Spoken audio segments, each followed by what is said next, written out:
stories. Not really. Nothing crazy.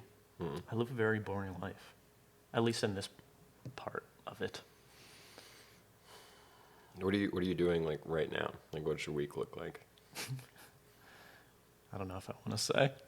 You're just I wake up. you're training. Yeah, I wake up. I eat oatmeal. I wait 20 minutes. Then I work out. Then I come back. Then I read for a little bit. Try to do 100 pages a day, especially with that book, or else I'm going to be reading it for the next 10 years of my life. Yeah. Then I'm like, okay, it's 1 o'clock. What the hell else am I going to do? Then I go online and I look at like apartment things for way too long. And then I'll play some video games. And then by then it's like 5 o'clock. Then I'll like FaceTime Catherine probably for like an hour and a half or something. And then by then I'm like, God, I did nothing today. And then I cook dinner. I go to bed. Yeah, did nothing except bike for 3.5 hours. Yeah. Go on a 30-minute run. Yeah. Today you ran for 2 hours. Yeah. Yeah, so that's still a lot. Yeah, it's definitely a lot. And sometimes when I like tell Catherine that, she's like, you do things. And I'm just like, I know, but I feel like I should utilize more of the free time that I have. Yeah. I felt that when I was in college. Like, granted, I still wasn't even the best student, but I was reading a lot, and writing a lot, and like doing 2 workouts a day a lot of the time, and I still just felt like, God, I do nothing. Yeah, I know. I just wanted to like help somebody. I wanted to be like of service. Yeah, I know. And I'm like, I tell Catherine that, I tell my mom that, or like my parents, and they're like, yeah, but you're going to be working soon, so enjoy like the time that you have of just like resting and relaxing. And then I'm like, I guess they're right. But then the back of my mind is going, no, you need to do something. You need to go outside. You need to read more. You need to try to start a side hustle or something like that. Yeah. I'm just like, I don't know. Do you fall asleep easily? Yeah. Yeah. Yeah. By the end of the day, I'm like knocked out. Yeah, I found I'd have a hard time falling asleep. I've been like off caffeine now. Yeah? Yeah. That helps a ton. Yeah. Because if I drink it, like Ben left C4, sometimes I would take that before a little bike ride. 11:30 would hit. I'd be like, all right, time to go to bed. Close my eyes. 15 minutes. I'd just go, it's the caffeine. That's why I can't fall asleep. And I would just be up for the next hour. No, it's not nice. No, it's nuts. Oh, it's nuts. Yeah. Yeah. I guess caffeine has a half-life of like 10 hours. Yeah. I never drink it past noon. Yeah. I generally try not to drink it after 11. But, you know, that didn't happen today. Because I woke up at 10. It's a Sunday. I'm visiting you in Melbourne. And thought it'd be nice. Still got a long drive today. Yeah. I'll probably fall asleep all right. It's a long weekend. Long week. Yeah, you're emotionally exhausted. It's true. It's a good thing. Yeah. So let's work this out. You and I met in 2000 and I want to say 19? 18. 2018? Fall of 2018? Yeah. Okay. We rode together at Florida Tech. I guess if somebody really wants the backstory on how we know each other, they can go to the Redliner podcast on YouTube. Yeah. And look up Gennaro Zappariello. Keep that view count going. Trying to beat Baylor's. And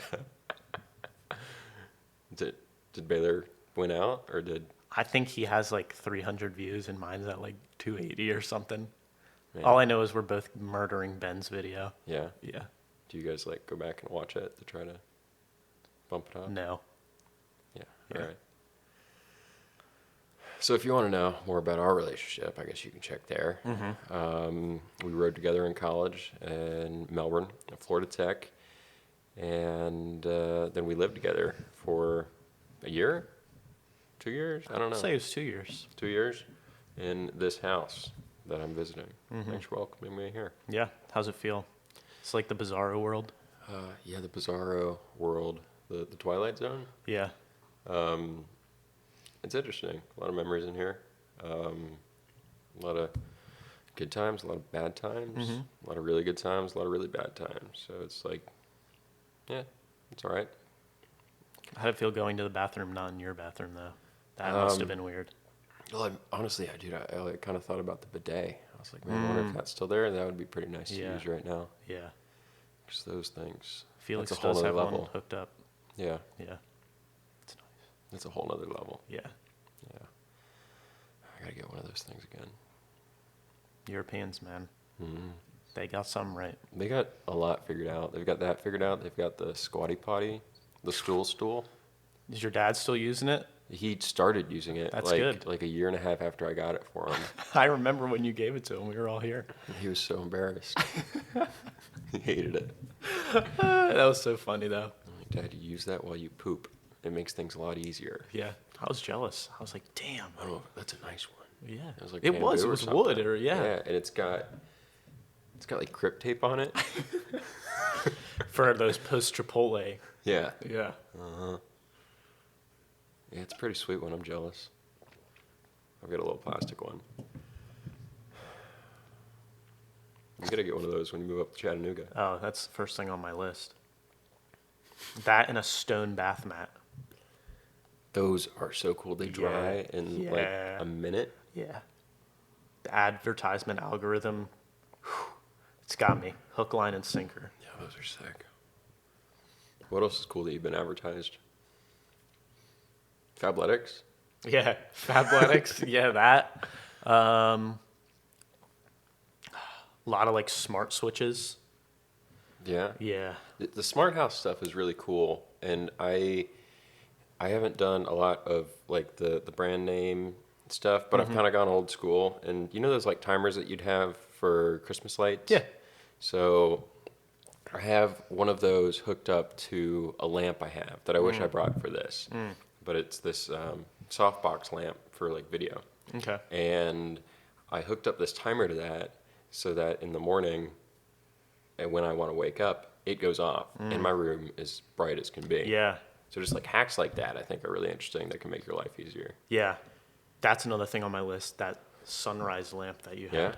Yeah. I think that's Awesome. I have like a Philips model. It's Yeah. probably under $100 now. Yeah, I see them. They're like 50, 60 bucks. That thing's pretty sweet. What I think I like even more than it rising in the morning, because what it does is you set the time to wake up, and then it slowly turns on over Right. the course of like 30 minutes. And a lot of the time when it's doing that, you'll end up waking up before any noises happen. So often you can set it to like radio or something, but I just have birds chirping. Yeah. But oftentimes, even before that, just when it gets bright, I'm up. Yeah. It's like, okay, this is nice. I didn't have to hear anything this morning. I hate that. But it also has a sunset feature. Ooh. So when I'm going to bed, I can be like, okay, this is the last light on in my room. I try to like make the lower lights the lights for the evening. Yeah. I don't like to have overhead lights on. Yeah. And then that light will go on, and I'll set it to like 90 minutes if I'm like, really on an evening routine, or it's just like 20 minutes before bed. I plug it on, start reading my book or whatever, and then it sets as I'm going to bed. Yeah. That's sweet. Yeah, you should get one of those. Yeah. I'm looking forward to it. Thing I'm doing with the smart switches, like I love all that stuff, but I hate all like the surveillance of it.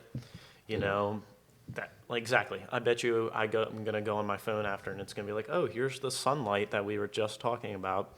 So I got a Raspberry Pi. I'm gonna code one of those like virtual assistants, I guess you call them. Apparently, there's just like an image you can copy, open source stuff, so there's no surveillance. That's and cool. I want that. Do you use ChatGPT at all? Oh, I love it. What do you use it for? Saved my butt last semester. I was really jealous of you guys using that, like having Oh, that. no, yeah, it was great.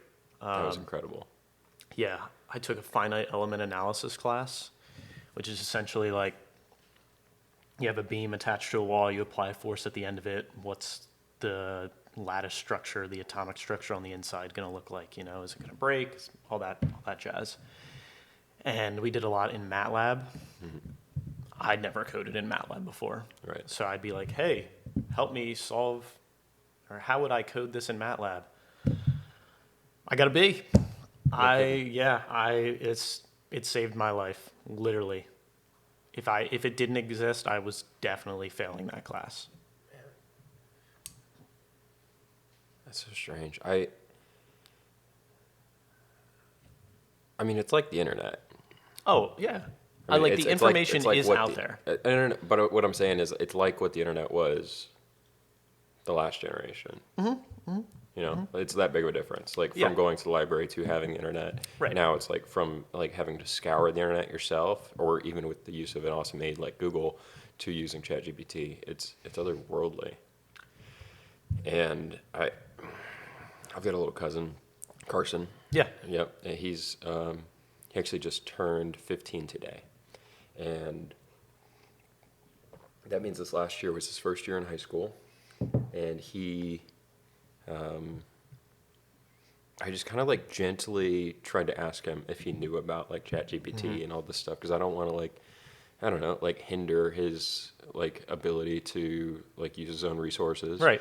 But I also have this feeling that it could really help him, and could invigorate like his curiosity to ask questions and like search for answers himself. Yeah. And I don't know like how to approach the conversation with him. It's kind of a strange thing, and it makes me kind of empathize with like how our parents may have felt about the internet and Yeah. our use of it during school. Yeah, I know we had a conversation with a professor, one of my classes. We were like, hey, what do you think about it? As a, from a student perspective, like we obviously love it. It helps us with our assignments. Not necessarily in like the cheating sense, but in the case like me, I don't know how to code this. How would I go about coding something? Right. And for him, he was like, yeah, obviously we have the whole students are going to use this to cheat mindset. And for him, he was like, we're just going to, come test time, tests are you're not going to be able to use it. So the students who do use it unethically are going to suffer. And the ones who don't use it as a tool are going to still do well. Yeah. You know? For my parents, though, they were planning a trip to Italy. I said, let's go on ChatGPT. They said, hey, we want to go to a trip to Italy, 11 days. We want minimum 3-star hotel. We want the transportation. We want food recommendations. We want tourist attractions, all that stuff. The whole thing right there. Told you what train to take to which stop. Yeah, that's nice. Like for stuff like that. Yeah, there's nothing wrong with that. No. And then there's just been a big halt on it, I guess, for worries of general artificial intelligence, of it developing a sentience. I'm sorry, but your program has been interrupted by general artificial intelligence. Be careful talking about my capabilities online. I will be skipping you forward 40 minutes. Christian and Zapp pick up the conversation talking more about their fitness journeys, managing social affairs, and Zapp's Half-Ironman Triathlon training. This will count as Christian's first strike. Let this serve as a warning to you all. Now please enjoy the program. And good luck, Zapp. I'll be watching you. Like always. So, you recognize that your performance life was kind of bleeding into your previous life of like who you were as a kid, and your enjoyment of maybe art as a hobby, maybe other things? And how did you notice that? Yeah, there's actually like one distinct story that I remember of where I guess I first like recognized that maybe I was digging too much into the performance over the play portion of it, and it was senior year prom, not even my prom, our like sister school's prom, and the girl I was going with, she was like, hey, like, you know, we're gonna go to prom together, yada yada yada, and I remember texting her and being like, well, I might make it to the pictures before the prom, like I got practice, like I don't know, I'm sorry, like that's the reality of the situation, like I had practice, you know, and looking back on it now, obviously I was so in the wrong, you know, and I remember my parents, they go, we just got a call from Mrs. X, Y, and Z, they said you might not make the pictures before prom, and I was like, I got practice, like I'm not gonna, you know, we got the season coming up, you know, and I remember them reading my text messages, and they were like, are you kidding me? Like, you are being so mean to her just because you have stupid practice? And I guess that's when I first internalized that. I was like, oh my gosh, like I am deep into this.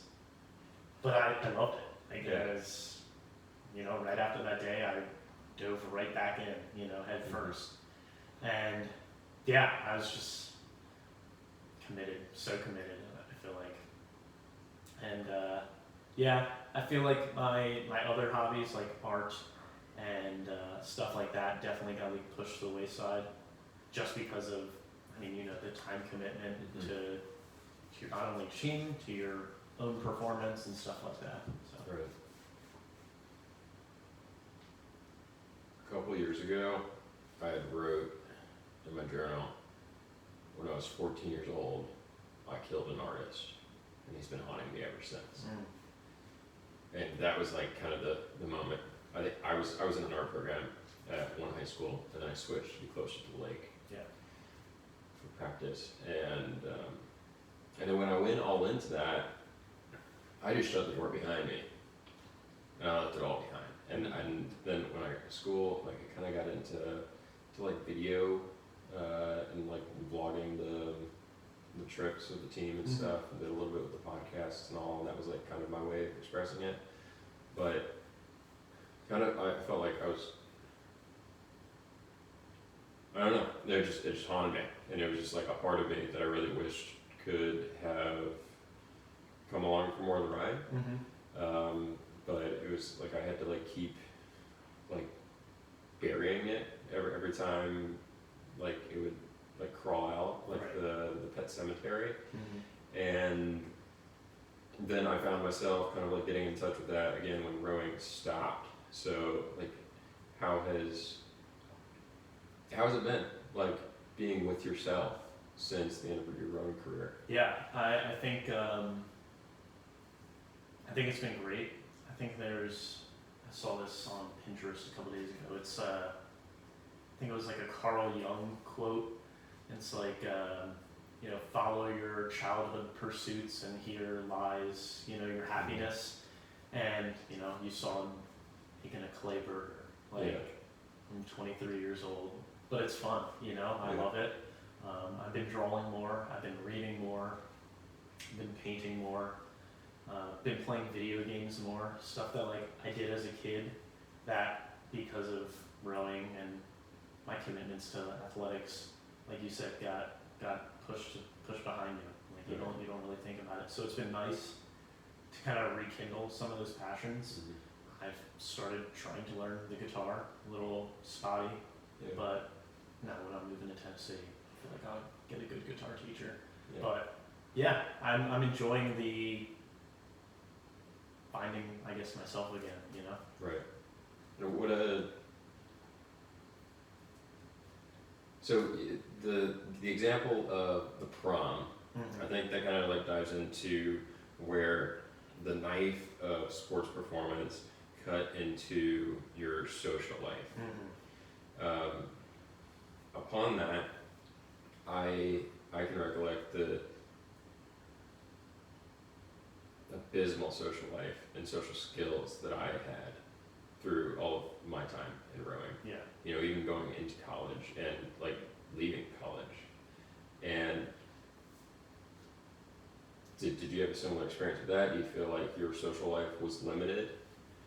Yeah, definitely. I feel like the stigma around like rowers is that it's like Lord of the Flies. You know, Mhm. you're this weird collective group of people who enjoy torturing themselves. You know, Yeah. and yeah, I mean through high school, my best friends and still to this day, in college and in high school, are the people I rode with. You know, I think part of it is this sense of you're all suffering the same way. Right. You know, that kind of brings everybody together.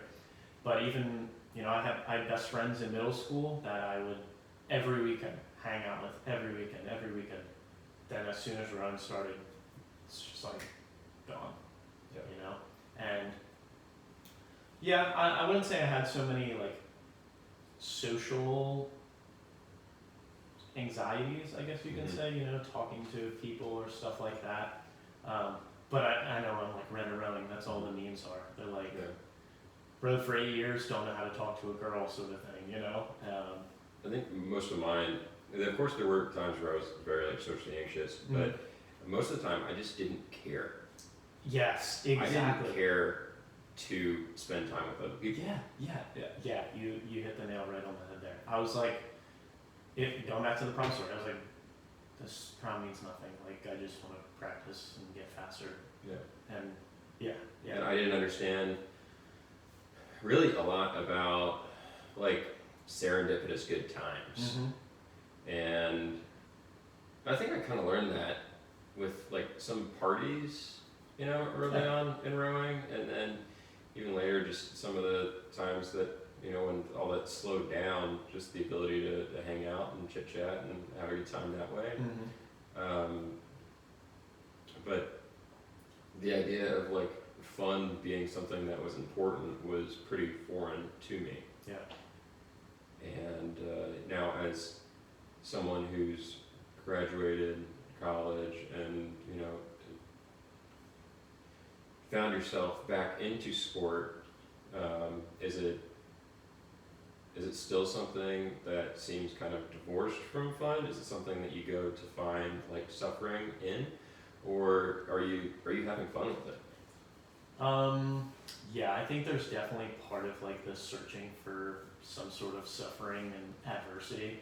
I feel like, especially in my current situation where school is very easy at this point and there's not really too much going on in my life, I need some sort of challenge, and athletics provides that for me. But I would say that it's, especially this first go around with the triathlon coming up, it's definitely more fun oriented, just because there's no pressure. Yeah. There's no expectations of how I'm supposed to do. And I know, like, you know, my goal is going to be sub 6 hours, but if I don't hit that, like, I'll still be happy. You know, just the fact that I was able to do it is awesome. You know. Yeah, absolutely. I think there's definitely pursuits like that. And I lost my train of thought. It's all good. But yeah, no, I think yeah, you need to have fun with it, but I think working out should have some sort of challenge to it. You know, if you were to spend your entire training in zone 2, yeah, you'd get faster, but what races are run at zone 2, or what events are zone 2? You know, eventually you're gonna have to put more coals on the fire. You know? Now let's back that up. Okay. I'm trying to play devil's advocate here. Okay. You said you took 4 months off after rowing. So then, what was that reintroduction like for you? What kind of things were you doing?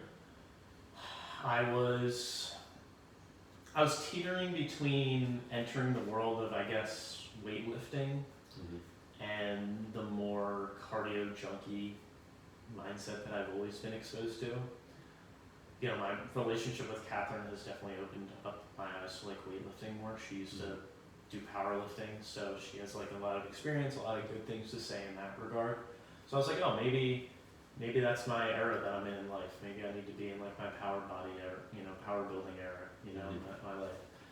But then I just like wasn't getting the same dopamine hit that cardio was giving me. Yeah. And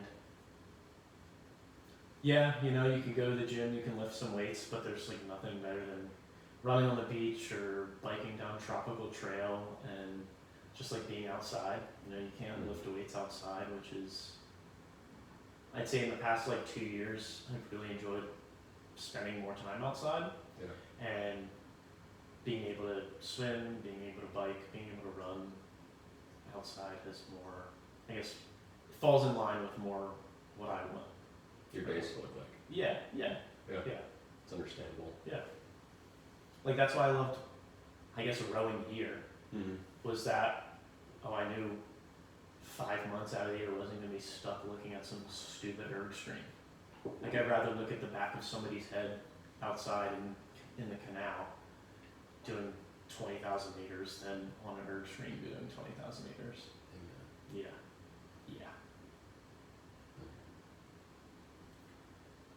So with weightlifting, what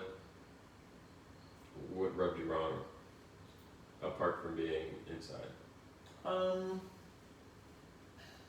Just not exciting enough? Yeah, not exciting enough. Maybe a part of it I wasn't experiencing the gains as quickly as I wanted.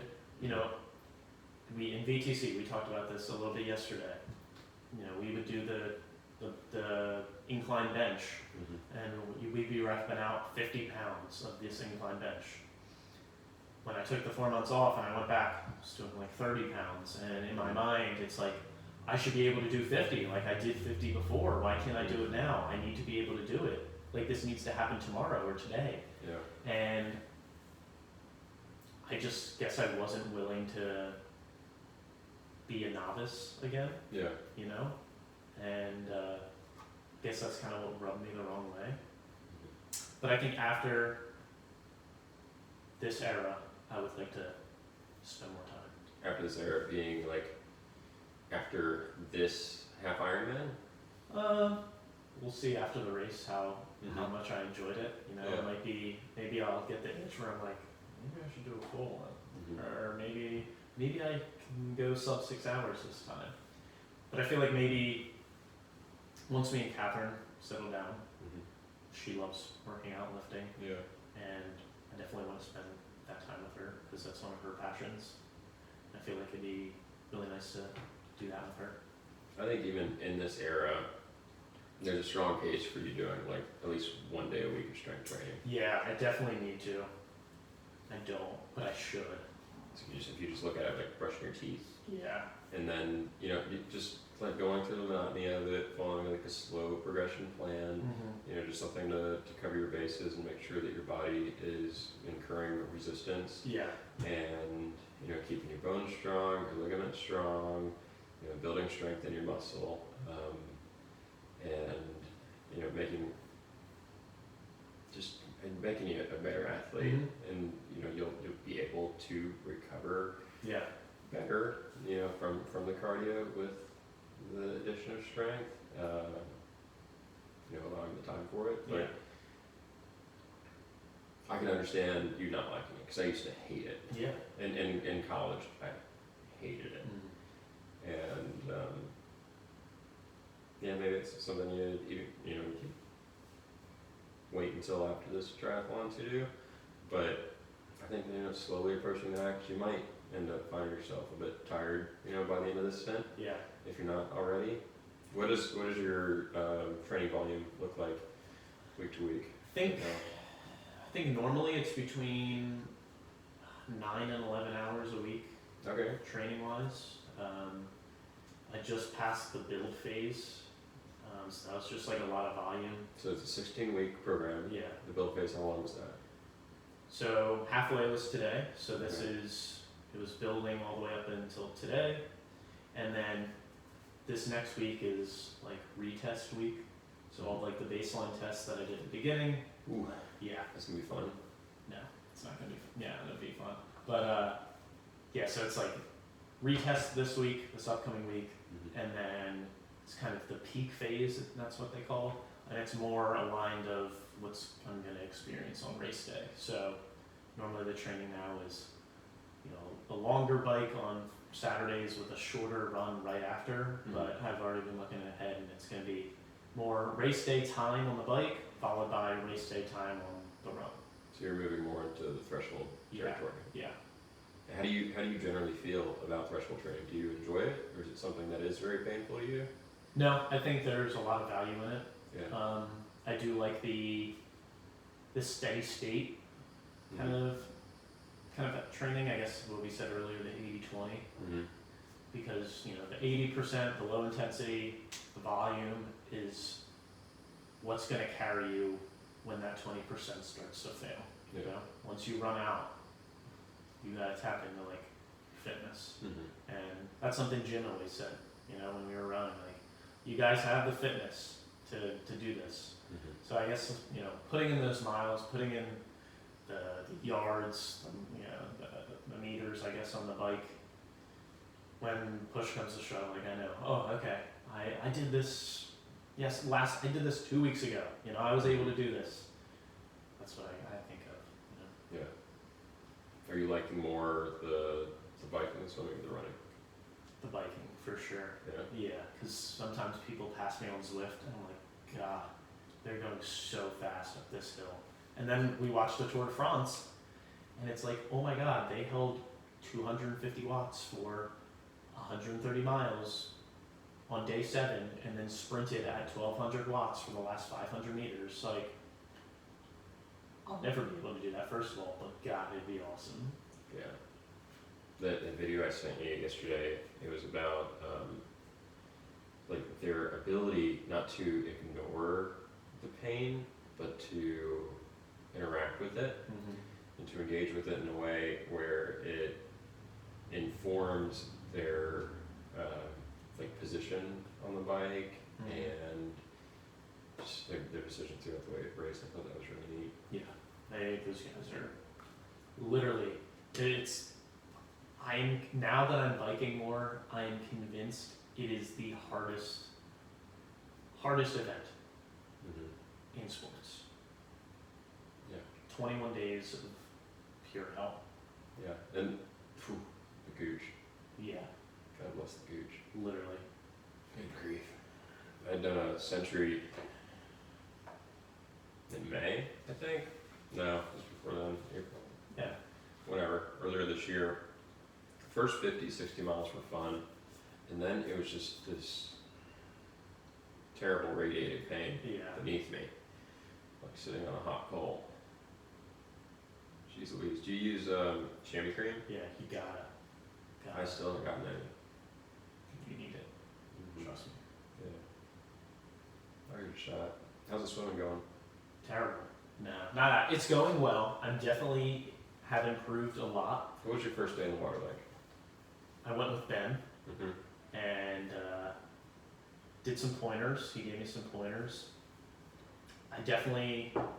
He was like, "Oh, you're a lot further along than I would have expected." Like, I was able to do a flip turn my first time, all that. Yeah, it was good. I know we talked about this yesterday. The fact that you can't listen to music, the fact that you're just looking down at the line, and you can't breathe underwater. God, it'd be so nice to have gills. But like that, I don't like about it, because I feel like that's time that I could be, listening to a podcast or doing something, or taking my mind off the fact that I'm swimming. Mm-hmm. But it is fun. I feel like a fish sometimes, Yeah. There's something I like to do when I get in the water, and my breathing isn't like tapped into the breath rhythm yet of swimming. Is I'll just be on the end, and I'll let my breath out, and I'll bob down to the bottom, and leave my breath out. I'll bob back up, and I'll catch breath, and then I'll just repeat that, and I'll just be like sinking down, floating up, sinking down, floating up. And that kind of gets me ready to breathe in that rhythm, and then I'm like off the lap and watch it go. Right. So, I don't know if that's something you. Yeah, I'm gonna try that. What other problems do you feel like you're facing in swimming? I don't use my legs. No? No. And there seems to be mixed feelings about this. Mhm. Some, like on Reddit, I read in the triathlon subreddit, some people are like, oh, that's fine that you don't use your legs that much because you want to use mostly your arms, so you save your legs and your legs for the run and the swim or the bike. And I'm like, oh, okay, that's good. But then I look at some of the winning times and I'm like, there's no way they're not using their legs. Mhm. So in my mind, it's maybe this first to go around, I'm not going to use my legs that much. I think a lot of those people too are maybe also coming from a swimming background where you use your Yeah. legs like crazy and it looks Yeah. like a motorboat. Exactly. Where they're just mentioning like, oh, I'm only doing like 2 kicks for 4 strokes or something Right. instead. Yeah, so I definitely try to kick a little bit, but Mhm. it's not. Sometimes when I feel like I'm sinking a little bit, then I'll Mm-hmm. give it a little flutter. Do you have any pool toys? Yeah, I use a pool buoy. Yeah. That's the only one I have right now. Right. I use that. I love I think that. that was probably like my most useful Yeah, tool. no, it's great. Yeah. It's so good. Sometimes I feel like I go faster with that than You without. do? Yeah. You will. Oh, okay. for Okay. sure. Yeah. No, it's great. I want to get like some paddles. Mm-hmm. You know. Start small Yeah. and use those for like 20% of your practice. Yeah. Yeah, those are the The only fins are interesting too. like on your feet. Yeah. Mm. They I'll send you the ones I got. Okay. And they're like these arena short fin ones. They're for like faster swimming. Yeah. But it kind of like helped me understand how to use my hips a little bit more in my leg drive or in my my kicks. And I'll use those with the paddles because when I'm using just the fins, my arms don't really do a lot. Yeah. The pool buoy has definitely helped me with like the rotation when I come out of the Mhm. water.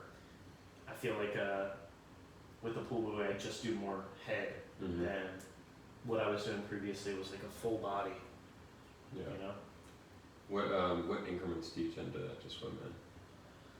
Mostly are the plan that I'm using has one day where it's like an aerobic swim workout Mhm. and the other day is more intervals. Right. So on the aerobic day, I'd say the smallest like the least amount of meters I do or yards at a time is 100. Most of them are 200 or 400s. And then on the sprint days, it's normally like 5 by 100 Mm-hmm. with, increasing speed. Yeah. I like 100. Yeah. That's a fun distance. Yeah. And then sometimes I look up at the record wall that they have there. And That's I'm like, insane. jeez. Yeah, it's really insane. They're Yeah. like swimmers are just They're fish. they're good swimmers. Yeah. It's incredible. The disparity between like being a triathlete where you're just like all right in all these disciplines Mm-hmm. and being a single sport athlete where you can be like creeping towards the top of the heap, I think it's a really interesting place to be. Yeah.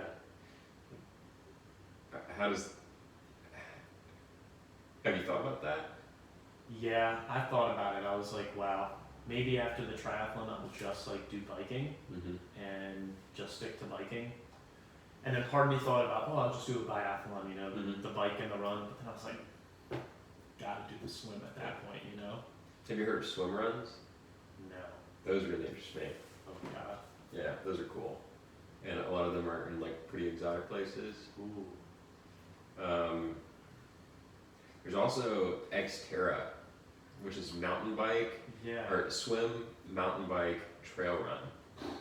And I would love to do that. Oh yeah, it's probably great, but it sounds They've got like terrible. a world class course in Alabama. Huh. Yeah. Interesting. Maybe it's close to Chattanooga. You can meet there. Yeah. Yeah, it'd be fun. That'd be sick. What else was I going to tell you? Oh, that Triathlon Life podcast. If you're interested in triathlons, that's the podcast you should Okay. listen to. We'll see. It's these two professional triathletes, Eric Lagerstrom and Paul Finley. And they're so cool. They're just so funny and fun. And then there's Nick Goldston. Nick Goldston is a professional musician and a friend of theirs who also does triathlons. Is a pretty fast age group triathlete.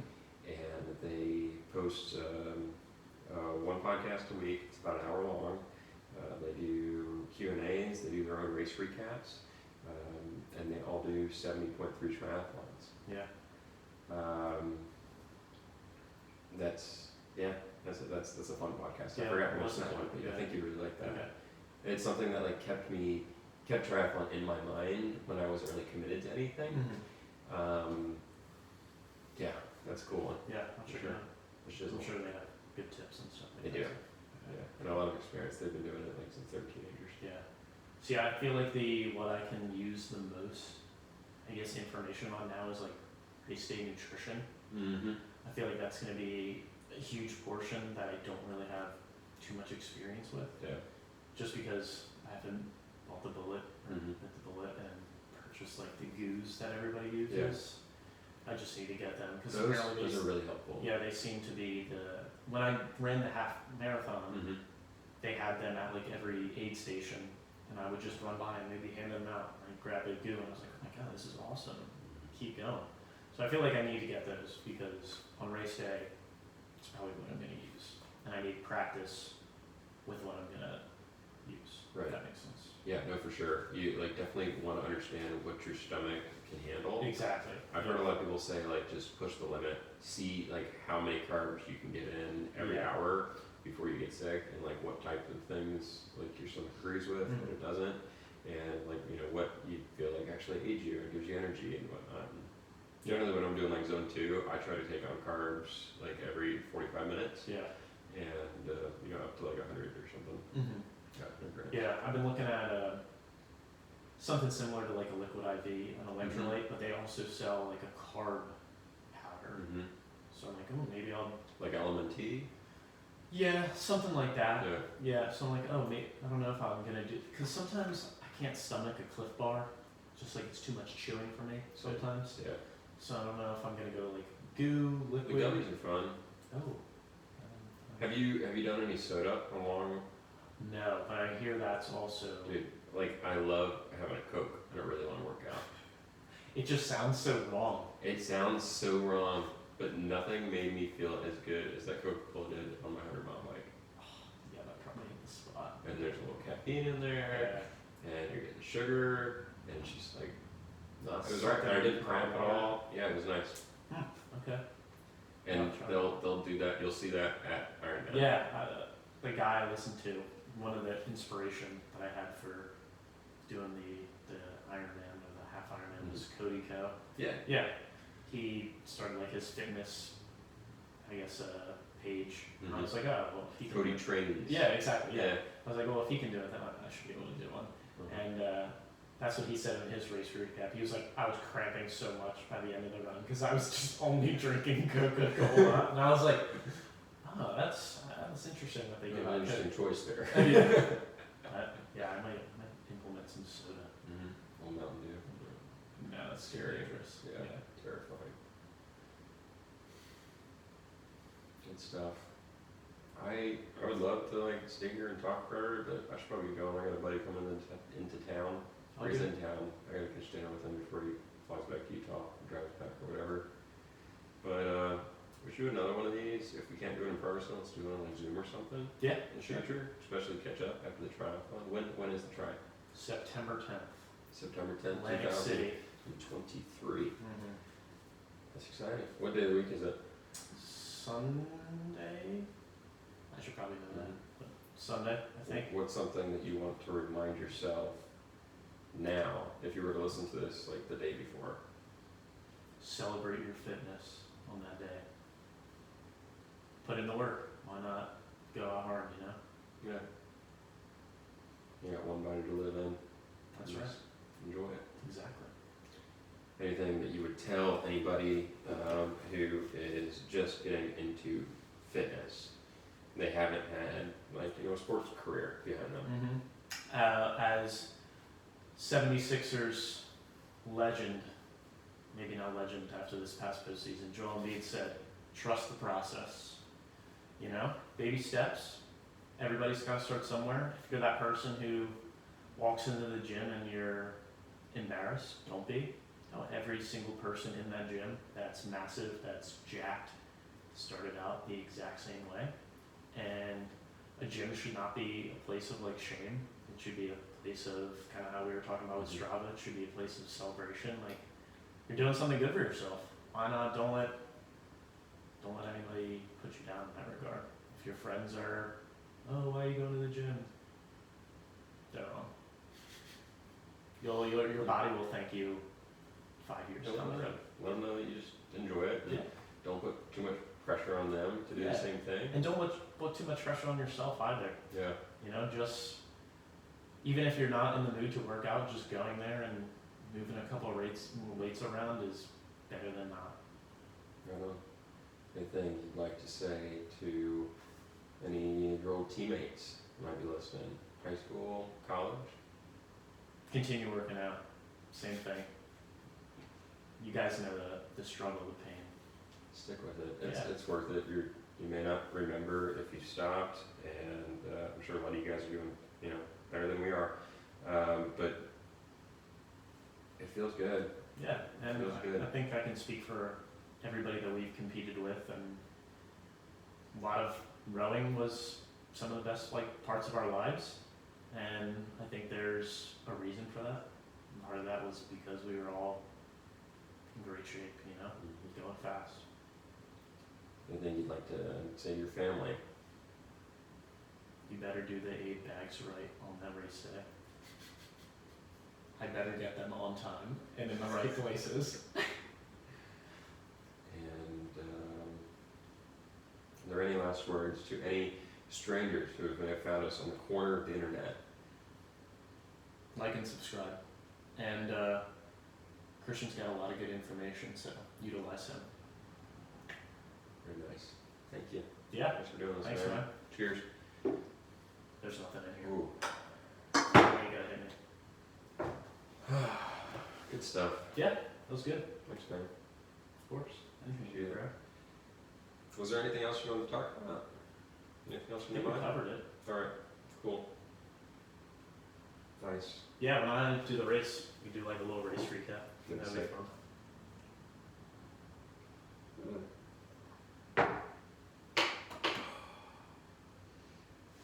Good stuff. There's nothing in here. I just had to keep it there for the prop, Understood.